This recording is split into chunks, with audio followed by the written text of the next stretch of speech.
Yo guys, welcome back to the channel, and today we have a very special video. It's been a long two weeks for me guys, but here we go.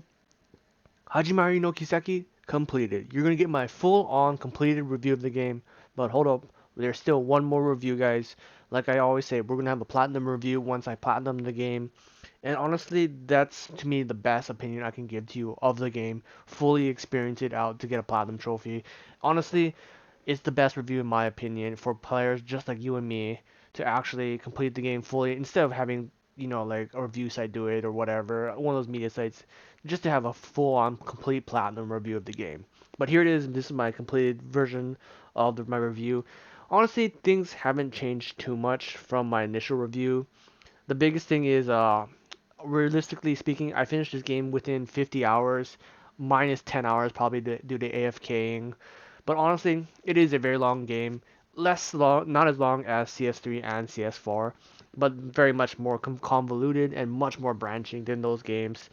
Realistically, the biggest downside I have with Hajimari no Kiseki is the sheer amount of characters you have to keep track of and storylines you have to understand. If you just come into this game expecting something, you're going to be completely lost with all of the gravity that holds from three series of games, including Sky 1, 2, and 3, the Crossbill, Zero, and Owl, four games of Kiseki, Senno Kiseki, or Trails of Cold Steel. You're going to be lost if you don't understand it. And the biggest gripe to me that I have with the story, I mean, it's very predictable. Once you get the initial shock value of who C is, you can pretty much guess everything that happens in the rest of the game, and I pretty much guessed everything correctly. I mean, they really revealed so much that it's honestly easy to guess everything. The biggest concern I have is, I mean, the biggest problem I have is there's not enough Grandmaster. I don't know if it's because she's in the lore in the books. I haven't translated that yet. I really wish there was more Grandmaster in here.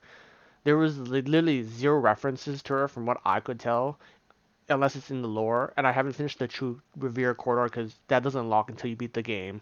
You don't unlock the final part of it till you beat the game. So here, I mean, I just beat the game, so we're gonna explore it after this. I don't think that she's gonna be in there, so I really wish there was more of her, seeing as how she's on the cover of the game, literally on the cover of the game.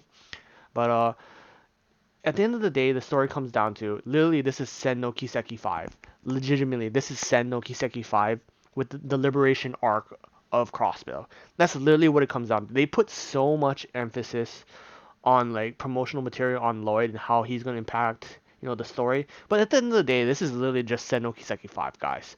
It literally you play so much with it feels like the story is more about Reen and instead of Lloyd and Crossbill. It really does. But not to say that's a bad thing. It's just something that kind of gripped me at the end.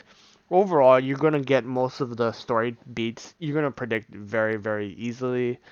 Most of the upgrades come from the True Riviera corridor for combat. You're going to find so many broken ways just to beat the game. I haven't even gone into turn delay, adamantium shields, and all that. I literally just did CP full on regen, and it was literally so easy to beat the game because I could just infinitely CP and heal with certain characters just to make it like easily.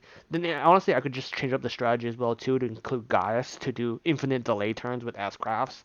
Once again, like as much as they balance things, they can only balance it so much to how well you can break it.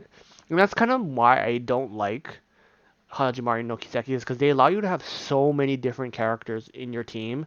It honestly makes it so easy. Once you get past the initial phases of the game where you're only restricted to certain characters, you blow open everything. When you can use whatever you want, any character you want in any composition, you literally blow open the game. It is so easy to literally just steamroll so many of the late game bosses just because you can have infinite heals. You can't die.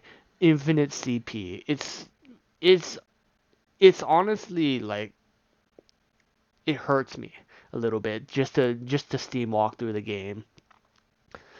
But the game really does shine when you focus on a certain only a small cast of characters, and that's what I'm hoping for the next game. The game does end off on a nice note. it was a little bit convoluted for the story towards the end and what's kind of happening, but you're gonna get it. Honestly, to God, I still love Hajimari no Kiseki. It's probably the best my game of the year at this point in time. There are some certain stuff that were added, like especially some of the mini games I just despise.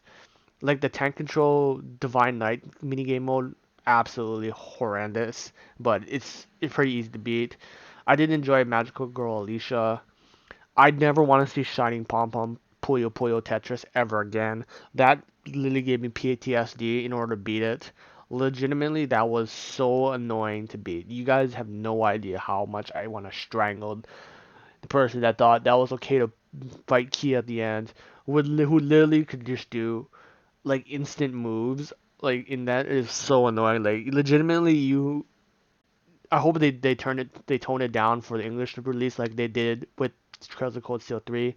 They turned down it by a huge amount, like the difficulty. I really hope they do that for the English version, because I will not. I was literally beating my head against some characters on the later ends. How like legitimately robotic they were to beat. It was ridiculous.